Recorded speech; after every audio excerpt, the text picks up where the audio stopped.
He not only chose a people, but he chose a place. And then he chose for the people in this place a purpose. The people were the Jewish people. The place was Israel. And the purpose was to be a light to the world and to show that we don't have to look for God because he is looking for us. And that is what so separates the long history of why this city is so important.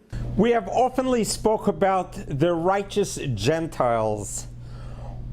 Mr. Mike Huckabee, the U.S. ambassador to Israel, is truly a righteous Gentile who talks from his heart and is committed to the U.S.-Israel alliance. Let's watch this video together as he was talking in Jerusalem about his relationship to Israel and the importance of Israel to America and to the world. Let's watch together and we'll talk about it afterwards. Kindly subscribe to the channel so that a little bit of light will push away a lot of darkness. For this incredible ceremony, Mr. Prime Minister, Secretary Rubio, all of the wonderful people who made this possible by their generosity, contributing to something that is historic and something that is a living memorial of what God has done. It was 4,000 years ago here in this city on Mount Moriah where God chose his people. He not only chose a people, but he chose a place. And then he chose for the people in this place a purpose. The people were the Jewish people. The place was Israel. And the purpose was to be a light to the world and to show that we don't have to look for God because he is looking for us. And that is what so separates the long history of why this city is so important. It's also a reminder to us that this little bitty sliver of real estate on the vast planet Earth is the most contested piece of land in all of human history. Not because of just those who want it, but because of those who don't want the Jewish people to have it. But tonight something is extraordinary that we celebrate. For 3,000 years ago, David established his kingdom here. And 2,000 years ago, the world through the Romans decided we'll get rid of the Jews. And they destroyed this place. And they scattered the Jewish people across the planet. But that wasn't the end of the story. Tonight we're sitting here because the story is not just alive. It's more alive than perhaps it has been in the 4,000 years that God chose his people, his place, his purpose. And it is an extraordinary thing to behold.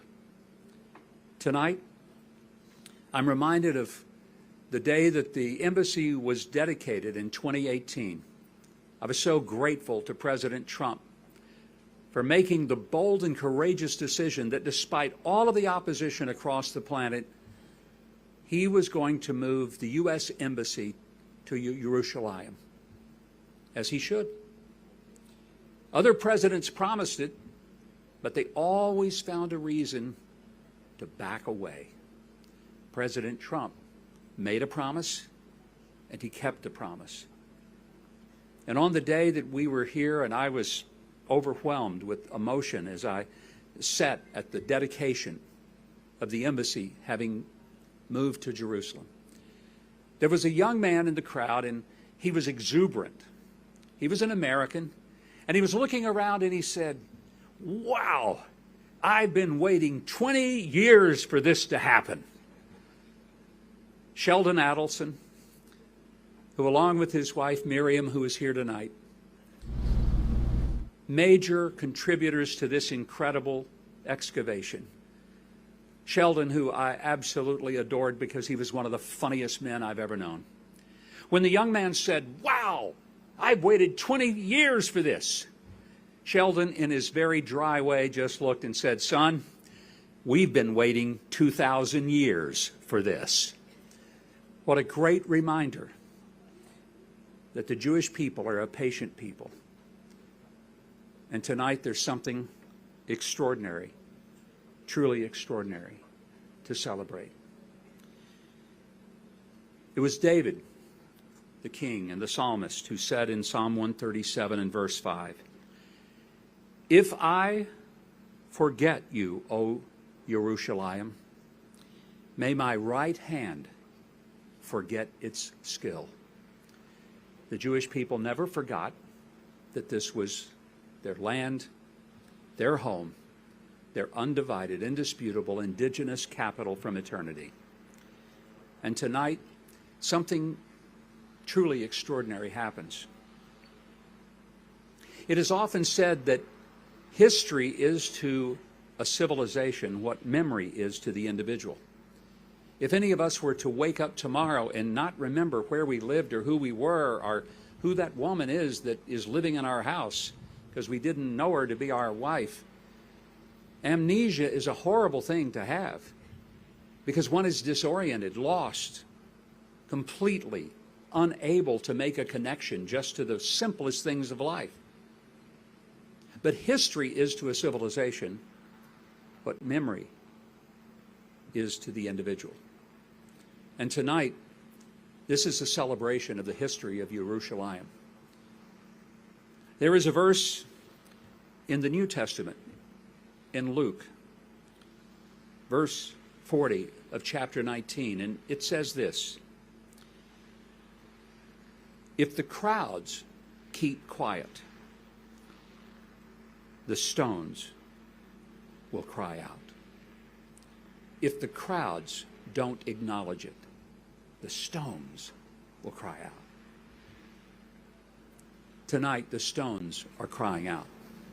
The crowds may say it, but the stones absolutely and 100% validate that the Jewish people not only belong here now, but they have belonged here for 4,000 years, since the time God said to Abraham, "This is yours. Take good care of it. And you'll be a blessing to the people around the earth." And even to those of us who aren't even Jewish. He says, "Those who bless Israel will be blessed, and those who curse Israel will be cursed." And I come here tonight because I'd rather have a blessing than a curse.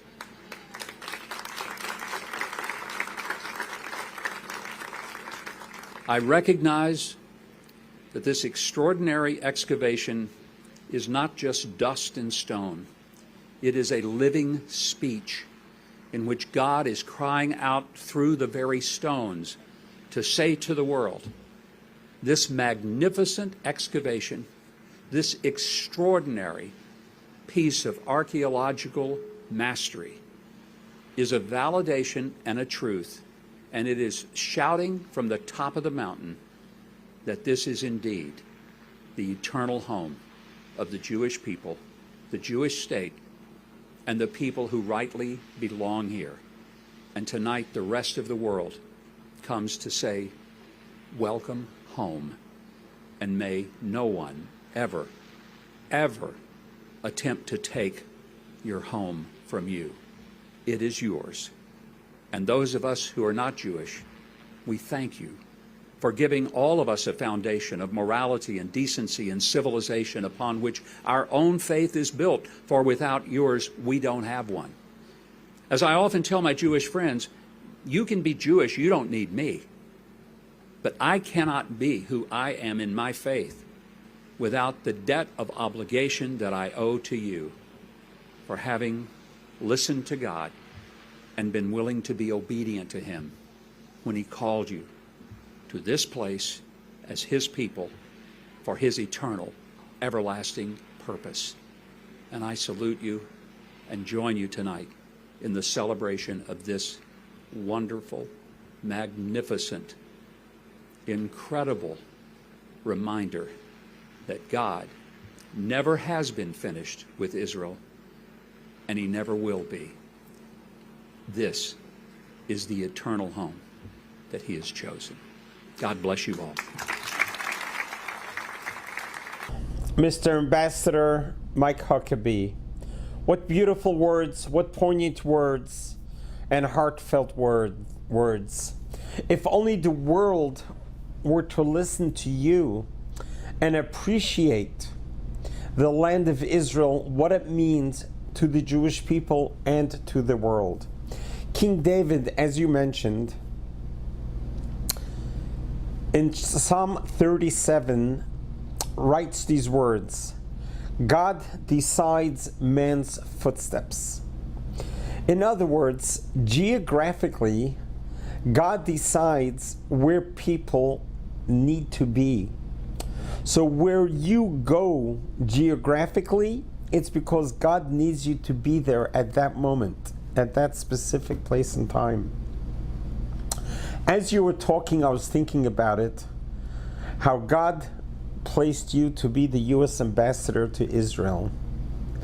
And for you to be able to be there now, during Israel's worst crisis, to be able to stand tall, not as a Jew, but as a Christian, and to talk to the world the reality of what Judaism is truly all about, what our mission is, what our mandate is, to be a light unto the nations, and to recognize that we are the rightful owners of Israel. Now, we don't just own it because God gave it to us, because we conquered it, because we are there, it is ours. We have Israel because that is our destiny.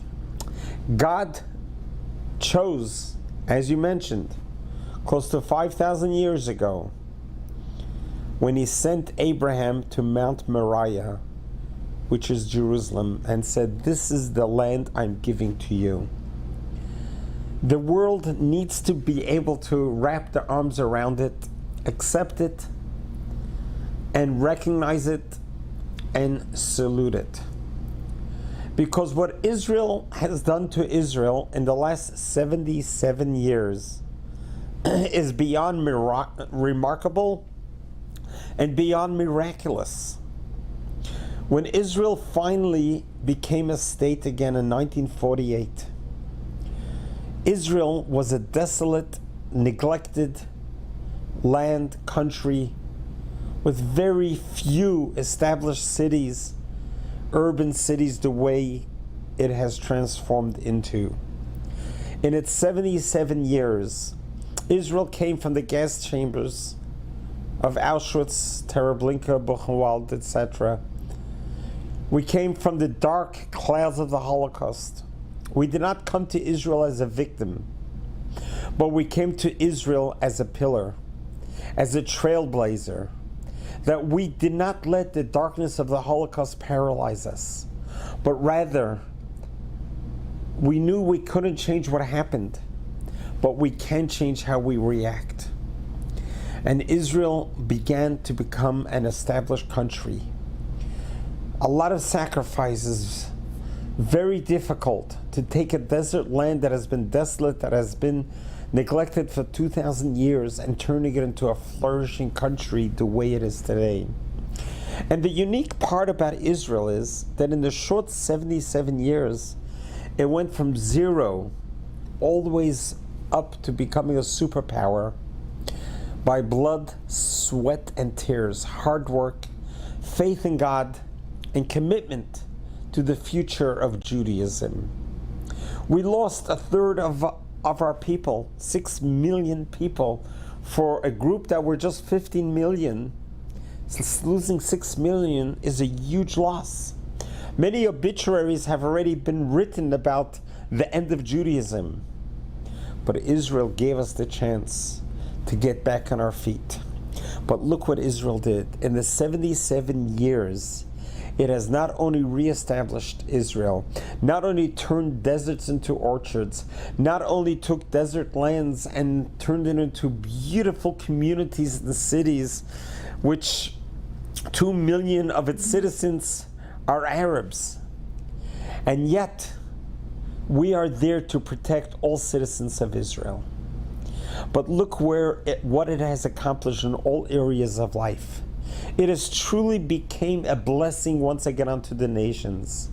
Because all of its advances, innovations, inventions in agriculture and academics, in technology, in medicine, in art, in theater, in defense, in communication, you name it.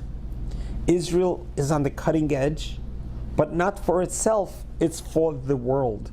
Any innovation or invention that Israel does, it shares it right away with the world. The world at large is continuously buying up the companies that are established from Israel because they love their technology and what they have accomplished, that they want to grow on it. Look how many Nobel Prize winners came out of Israel compared to your neighboring Arab states. Israel needs to be a light unto the world, which it has been. Just give us the opportunity and it will benefit the whole world. Thank you, Mr. Huckabee, for standing a tall, righteous Gentile. May God bless you with many long, happy, healthy years to come. God bless you. God loves you.